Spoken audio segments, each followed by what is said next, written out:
Hi everyone, and welcome back to our podcast, Lavender Cottage Fibre Arts Podcast. Or if you're new to our channel and clicking on one of our videos for the first time, welcome and thank you for joining us. This is our fourth episode now of our podcast, so we hope everyone's enjoying it so far. But of course, if you have any suggestions for us or if there's anything you'd like to see more of, feel free to leave a comment for us and we will definitely read it.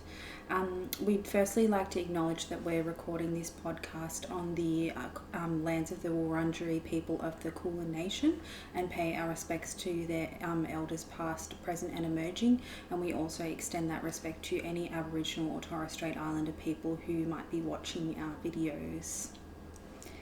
So we're Anna and Pia, and we're twin sisters from Melbourne in Australia, and this is just our podcast where we talk about all things fibre arts, so mostly knitting and crochet, but then also a few other bits and pieces thrown in. And today we actually have something non-fibre arts related as well, but still sort of crafty or making. So I think, we'll just jump straight into our first section, which is where we talk about things that we have completed since the last podcast.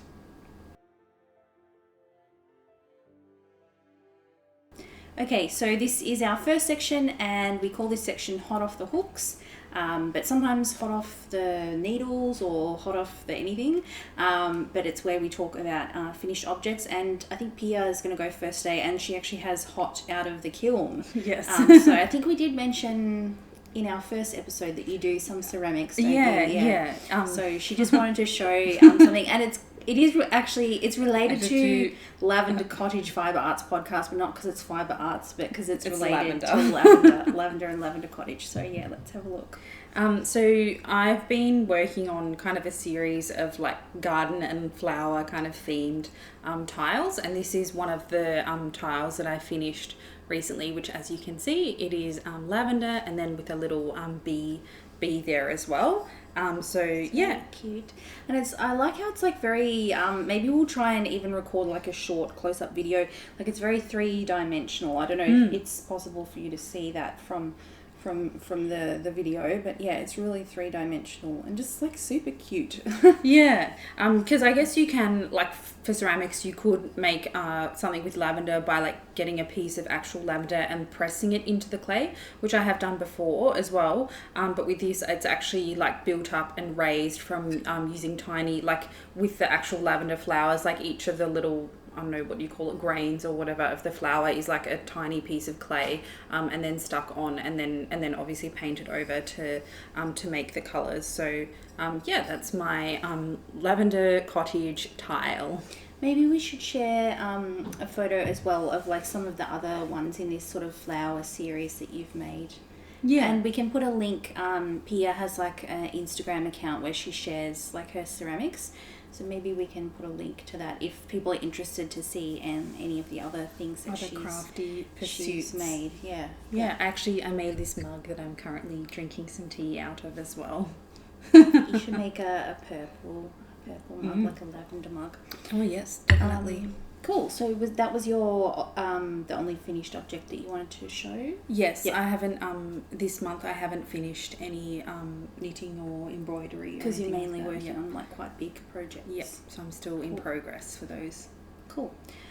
So I have two finished objects to share for this episode. So I'll probably start off with the one that I'm wearing. So this is, I think I shared this in the last podcast that I was probably about halfway through it. So this pattern is called the So Summer Shirt, and it's by Jessie May Designs. And I knit this in some yarn from Skip Rope Yarn Co., which is an Australian yarn dyer. And the base is their Sew Twist sock base, which is, it's a 2-ply but fingering weight, like high twist yarn, and it's a 100% superwash merino, so there's no nylon in this one. And the colourway is called Heart Eyes, And I did the option, so there's with the sort of the hem, the sleeves and the neckline, there's kind of 3 options, and I guess you could do them all the same or you could mix them up. But so there's one option to have like a folded hem, which is what I opted for. Another option is a rolled hem for the sleeves and the bottom, and then to just potentially leave the neckband unfinished. And then the third option is a ribbed option. So I opted for the folded hem on all of them. I did mention in the last episode that I thought I was going to run out of yarn, and I did. But so I ordered another skein, but I only used about 20 grams of the next one. So I used about 220 grams of yarn for this one. But I actually would have had, like, I ran out. I basically just bound off the neck, and I'd finished obviously the body and stuff. So if I did like the hem, the neckband and the sleeves in a contrasting colour, I would actually be able to get away with just 2 skeins for the body. Two, body of the t-shirt. So I guess it's kind of helpful to sort of, as you go, like, start figuring out, because I guess, like, you know, when everyone says, oh, sweater quantity of whatever, like, that's obviously a different number for different people. So it's good to be sort of slowly getting an idea of of what of different quantities, or if I have 2 skeins of that, what are some different projects that I could potentially make with this. So I don't know what I'll do with the leftovers. I might make a pair of socks, I'm not too sure. But it's cool to have matching socks. Yeah, I could wear my t-shirt and my matching socks, obviously, with a pair of pants as well. So yeah, that was my first finished object, and I think this took me maybe about a month to knit. I did have sort of like about a 1 week hiatus when I was waiting for the new yarn to arrive. And I suppose I should say as well, I knit the size large, and my have a bust is about 43 inches, I think, and I'm pretty sure I can put it on the screen if I'm incorrect, but I think the size that I knitted, I have about 8 inches of positive ease, because I think that's helpful to know as well for people if they're looking at a garment and considering, you know, what size do I want to make, not only knowing what size did that person make, but how much positive or negative ease do they have, depending on how sort of like tight or loose fitting because I guess different people maybe prefer different fits. And I did make this a little bit longer than the pattern, so I'll put up a photo of me kind of like standing up wearing it, and you can see that it kind of comes more or less to like my natural waistline, so it's a little bit cropped, but not so cropped that it would be like above the waistline of my pants kind of thing.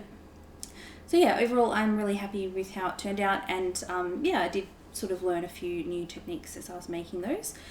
So my second FO is another one that I shared as a whip in the last podcast, and it is my first ever pair of socks. So these are just the vanilla socks from Crazy Sock Lady. I knit them on these ones on DPNs. And the colour, I actually don't know the name of the colourway because this is yarn that I got in like a mystery grab bag, but it's from Ruffles Crochet Crafts, which is an Etsy shop. And yeah, I think you can buy, I think she has mystery bags, they're 300 grams, and like you just choose whether you want fingering weight or DK. And one of the things that I got in the mystery bag was a full skein of yarn, so that's what I used for this. I ended up using, I knit the small size. So in the last podcast I mentioned that I knit one sock in small and one in medium, and I was going to wear them a little bit and decide which one I like the best. What I actually realized when I was trying them like just around the house was that I think the small, what I was a bit unsure about was not really the width of it, but I actually had knit it, I think, a little bit too short for my foot. So I actually then ended up frogging like the toe decreases and going back to the foot, and then knitting about another maybe centimetre or so, like, I don't know, 4 or 5 rows, and then doing the toe decreases again. And then so the medium sock, I frogged it, and then I've obviously re-knit it as a small. So we'll see how these go. But yeah, and so I used up, I think, about 70 grams of yarn. I just did the typical 20 rounds for the cuff and 60 rounds for the leg. But I suppose I could do that a little bit shorter if I wanted to. And obviously I didn't use a contrast colour. I just knit the whole sock in the same colour, and just has the sort of standard heel flap and gusset. So those are my 2 finished objects for since our last podcast, and because I do have some FOs, I'll just update for my project Yarnathon. So since the last update, I have added on 1,052, I think, meters of yarn. And so I'm trying to knit a marathon's worth of yarn, which is 42,195 meters. So that is 1,252 meters of yarn since the previous, no, not 1,200, 1,052, sorry, meters of yarn since the previous update, and that takes me to a total of 6,970 meters, which is 16.5% of a marathon. But yeah, still got a long way to go. But yeah, so those are our finished objects since our last episode.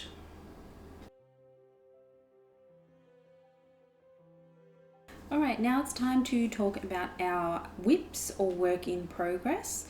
So this is the section we are calling Whip It Good. I think you're going to go first with your current whips. So I have 3 that I'm going to share today. I have a few more in progress, but these are the main ones that I'm working on at the moment. The others are kind of a little bit on the back burner. So I have 1 crochet and 2 knitting, and I think none of these I've shown before. The 2 knitting ones are ones I've actually started since the previous podcast. The crochet one, though, I have been working on it for a while, but just didn't really have much to show until now. So this is my crochet whip. It is called the Puff Stitch Quilt, and the pattern is a free pattern that is, I think it's on YouTube. I think you can get it through Ravelry, but I think I've found it through YouTube. And the design is called Sass and Stitch Crochet.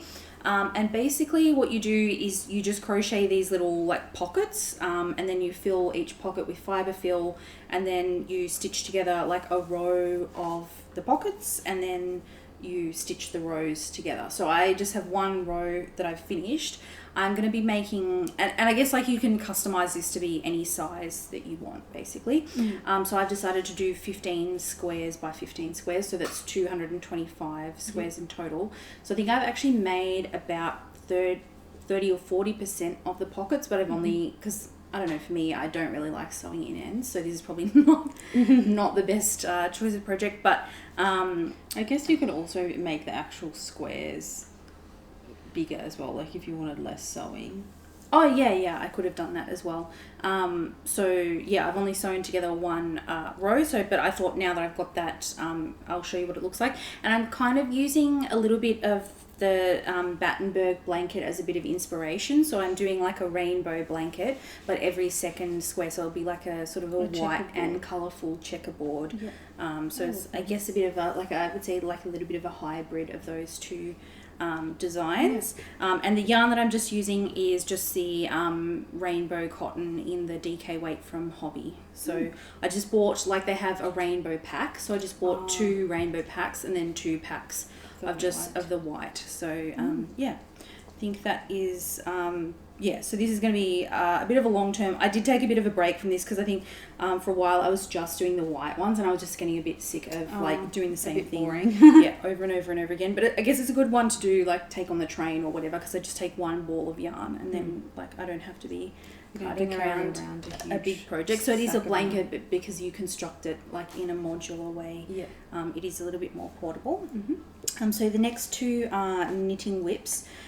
So the first one is once I finish that first pair of socks, I decided to start on a second pair of socks.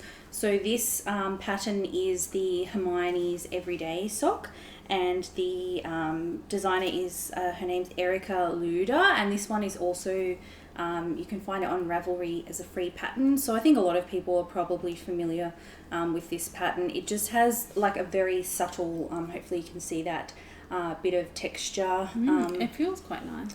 Yeah, it feels like very nice and sort of like squishy and soft. And is it the same sort of texture on the inside or not really? It's It's kind of like the reverse. stitch, I guess because it's like the stockinette with the pattern on the outside. Yeah. So I guess on the inside it will be more or less like garter with those extra bumps. But yeah. So, and this one, the heel is a little bit different. I don't know if I'm as keen on this. This is called the modified partridge heel. I think I actually prefer the traditional heel flap to this heel. I think what I don't like about this heel is the garter ridge, but I guess, which is just along the edge of the heel. I guess you could easily take that out if you didn't want to do that. Because it's just, 3 stitches of garter stitch on the edge of the heel. Like you could just knit more of this sort of slip stitch pattern. But yeah, that is that one. This yarn is another yarn from Ruffles Crochet Craft, and that was also from the mystery bag that I got. It's just like this sort of, I guess, like pastel rainbow kind of colorway that I think is looking quite nice. And I do quite like this.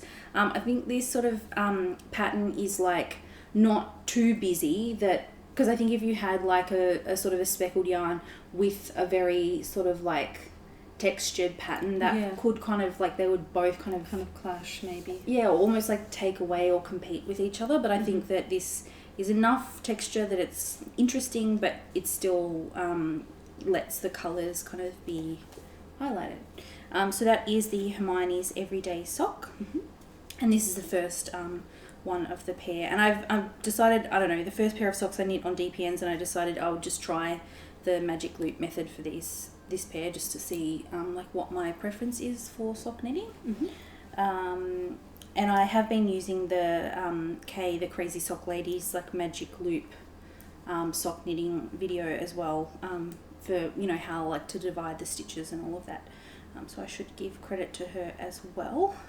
And then my final whip is, I actually thought, because I really liked how this t-shirt turned out, I decided that I will knit another one. I guess, once you've bought the pattern, you may as well and I guess if you're get familiar some with it, use out of it. And I feel like it's just sort of like a classic shape.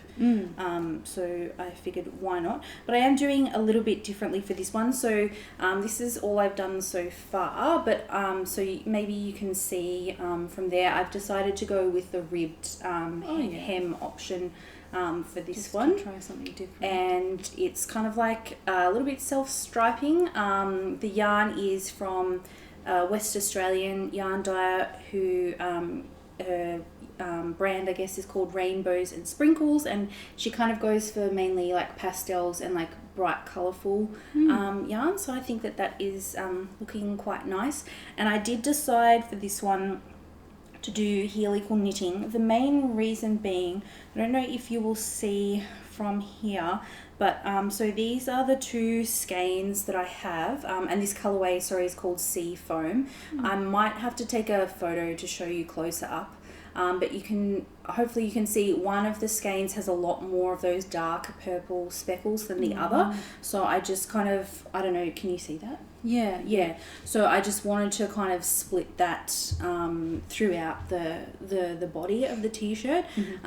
Like, I think if the neckband and the sleeves and the hem were a bit different, I wouldn't mind that so much, but I just didn't want to have this sort of changed halfway up the body or very something. Sudden transition on the body. So I am using the helical knitting technique. Obviously, once I have to split for the front and back, I won't be able to do that because then it's knitted flat.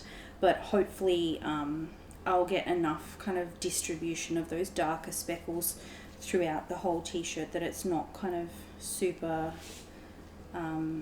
obvious that the skein, and I guess like that's just unavoidable with the hand-dyed yarns, that even if they're dyed in the same like batch, they can still turn out sort of quite different. So I think that's my whips out of the way. So how about you? So I've got 3 whips as well. I've got 1 embroidery and 2 knitting, and these are all projects that I have shown before, but I guess just to update on a bit of the progress.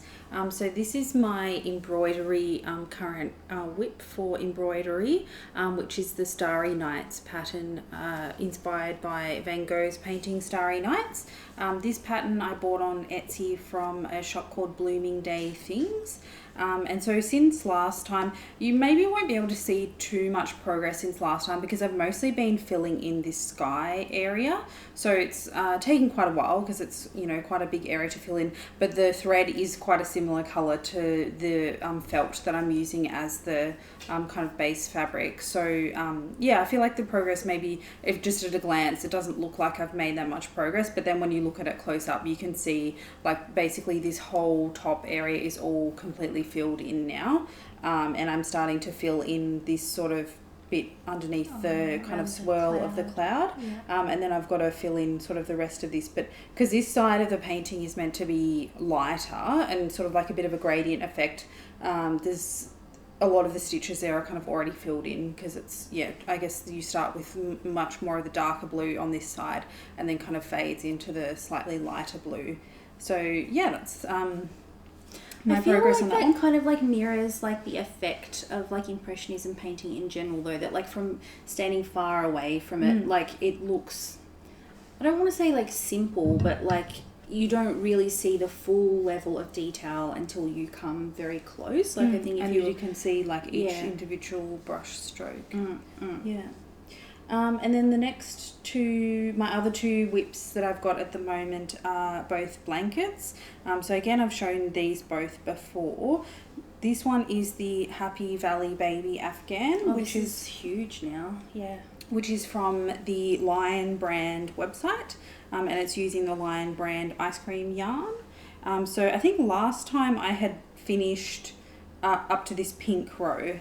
So since then I've done the whole purple, the whole blue row, and I've done I think about half of 1, 2, 3, 4, 5, 6. Yeah, so I've got 4 to go of this green row, and then I'll do the yellow and pink again, and that will finish the blanket off. Yeah. The only other thing that I have to decide if I want to do, and I think I probably will, is to fill in, you knit like a triangle, like the border, to make it kind of a straight edge on. So you do that on 2 sides, and then the other sides has that kind of zigzag effect. So I guess to give the blanket a bit of a direction, kind of. Yeah. So yeah, then I've not got too much longer. And then I think last time you mentioned that you're thinking that you probably will put some kind of backing on the blanket. Potentially, yeah. Maybe like a fleece backing. But I haven't decided that yet. I'll have a think about that. Yeah. Cool. Oh well, maybe in our next episode you'll have it finished. We'll see. Each of the squares takes maybe about half an hour to knit. So yeah, it just depends on how much time I've got to work on that. And then the other whip that I've got at the moment, which I've also been, I guess maybe that's why my progress is quite slow, because I've kind of been working on these sort of 50-50 of my time. So I guess if I want to finish off one, I probably should just focus on that one until our next episode. A what do they call it? Like a polygamous knitter. Oh, I didn't know that was a term. Yeah, like monogamous knitting and polygamous knitting. Yeah, I guess so. So this one, sorry, I'm like halfway through a row, so it looks a bit funny. But this is like a cape now. Like it's all like oh yeah, I can wear it as a cape. This is my rainbow ripple blanket, is what I'm calling it. I really like this. So this is using the same yarn that I use for my zigzag blanket that I kind of wanted to knit something to use up the leftovers, but then of course the irony was I used up all the leftovers and needed more yarn, so then I had to buy more yarn, so now I'm going to end up with even more leftovers. But this is using the 4-ply cotton from Hobbii, just in these sort of rainbow colours, and this pattern is from the Knitomatic website. I think it's called their Easy Wavy, or I can't remember if it's Easy. The pattern is easy, but according to me, but I think it's called their Wavy Baby Blanket. I really like this. I reckon, you know what would be cool? I think if you had like a maxi skirt out of it. When I was starting to knit it, I kind of like did sort of drape it around my waist, and I was like, oh, this would be a cool skirt. But maybe the fabric's a bit sort of like open weave to be a skirt, and just wear bike shorts underneath it. It might be quite heavy as well. Yeah. But so last time I think I had just finished the second round of the rainbow, so I was up to this pink colour. So yeah, now I've done the purple section, and I'm sort of I mean, the colour that I'm using now is maybe a bit aqua, so whether it's part of the green or the blue section. But yeah, so I'm about, am I halfway through? almost halfway through. No, I've got quite a bit to go. Probably about a third of the way through the last round of the rainbow, because I think I'll just do up to 3 rounds of the rainbow, and then it will be kind of long enough. I think if I went to 4... To use like a little lap blanket kind of thing. Yeah, I think if I went to 4 rounds of the rainbow, it would be like insanely long. Like it would be that times 2, which I think would be too big. So for the width of it anyway, I guess if you made it wider and then it was going to be sort of like a bedspread or something like that, then that would be better. But I probably wouldn't knit a bedspread from 4-ply yarn because that would take forever. Yeah, that's my work in progresses. Cool.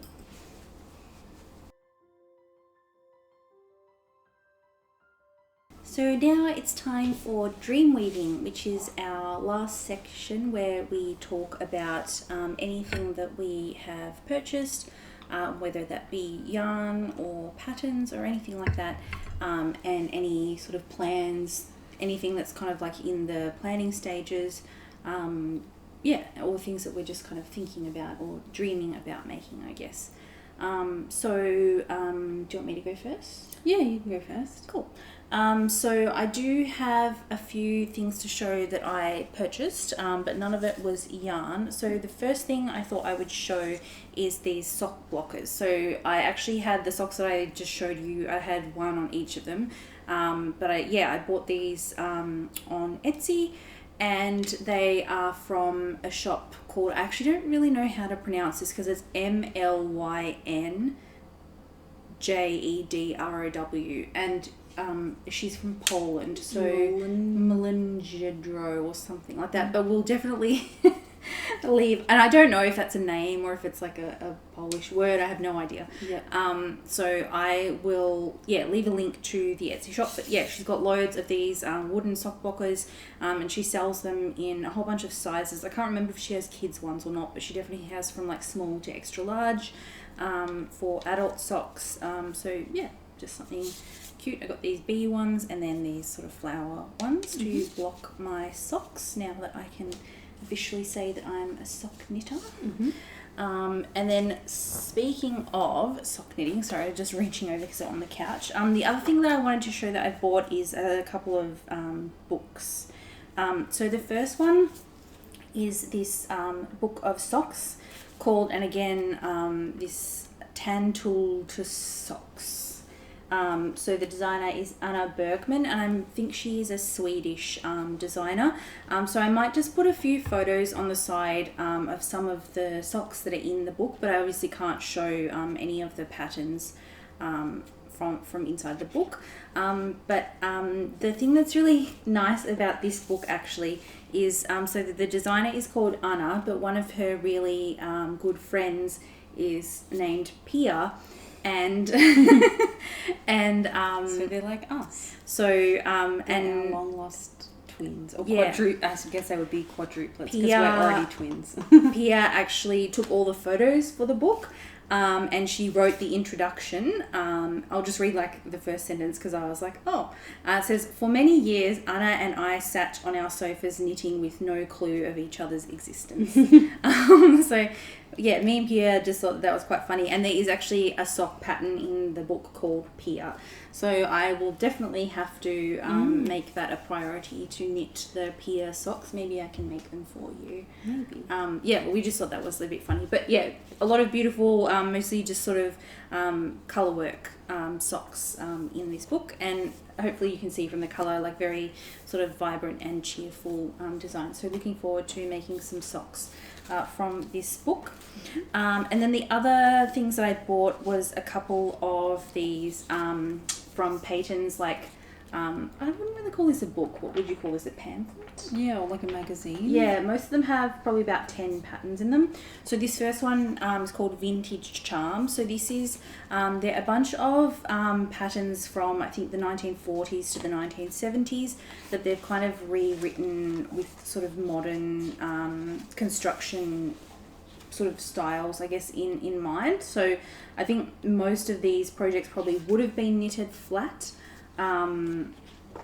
But I think now some of them, they've rewritten the pattern to be knitted in in the round, and maybe just like a little bit updated in terms of like the shaping and things like that. So that one, I'll put a photo maybe on the side of the main pattern that I really wanted to make, which is just like a knitted jacket. So I'll just put that on the side. And then I bought two crochet ones. I'll just show you these. So Modern Crochet and Crochet Club. These are mainly homewares, so lots of ideas for like blankets and throws, throws and stuff, and sort of very colourful designs cute. and stuff. And then the last one is this one contains both knitting and crochet patterns, but it's called Home Comforts, and I think there's a few cushion covers, but mostly sort of throws and things like that. So yeah, lots of ideas of. I just really like making blankets. Like, although I mean, so do I. we're just gonna have like a house full of blankets, a giant cupboard full of hundreds of blankets, like a throw on every single chair. Yeah, I have seen actually. You know what people do, which looks really cool. You can get like those sort of like wooden like obviously you wouldn't climb on it as a ladder, like you'll break your neck. But you hang blankets over them, and it looks really nice. It's like a display.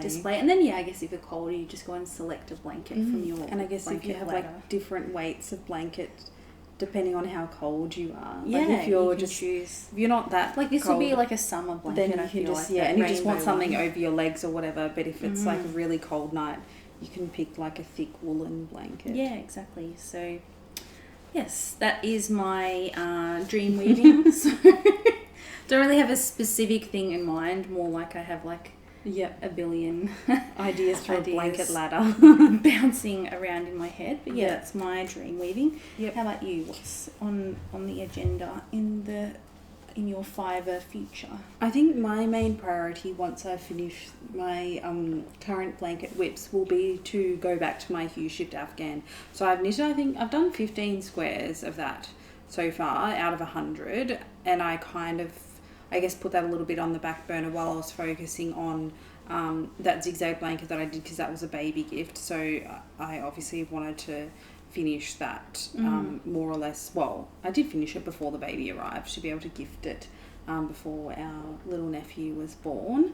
And then I guess, I'll finish these two current whips, and then I would like to, I guess I'll have a bit more time to go back to the hue shift Afghan. Yeah, because you mentioned that was one of your main goals for this year, is to finish that. Yeah, to try and finish it. Yeah, no, I'm not putting pressure on you or anything. But just we'll see. But yeah, that's, I guess, my kind of main thing. And then, I did buy some of that Sierra yarn from, is it Patterns or Patons? Patents, yeah. One of the patterns in this book actually uses that it. yarn. I think there's two, actually. Oh, this illusion kind throw. of triangle one, and then I think there's one that's kind of this. Oh yeah, it's more like 6. striped. But I'm guessing that's kind of you just using the self-striping effect of it and not actually. This is a crochet. Using. Oh, I think this is this a corner to corner crochet? Maybe, I'm not too sure. Yeah, I think it might be just from like looking at it. Yeah, cool. So, like, I have bought that yarn in different colorways, but I guess you could knit, in whatever colorway or crochet, whichever. Yeah, I mean, you probably need to one. get a bit more as well if you're going to make a whole blanket out of it. Yes, that is true. So those are kind of my main things that I'm thinking of next. Yeah. Cool. So yeah, I guess that's more or less it for this episode. So yeah, thank you so much for joining us. Hopefully you kind of liked some of the projects that we're doing, but as always, if you have any suggestions or questions about any of the yarn or any of the patterns or anything like that we've discussed, please feel free to drop us a comment below. We do leave all the details of any links to where you can find the pattern or the brand of the yarn, anything like that. We try to leave all of that information in the description box below. And we also do have links to our Instagram accounts where we share sort of in between times. Yeah, so if you want to keep up to date with what we're any sort of working on between update pictures between and stuff episodes. like that. Yep. But so yeah, that's basically it. So yeah, thank you very much for joining us for this episode. And until we see you again, we wish you all happy stitching. See you. Bye.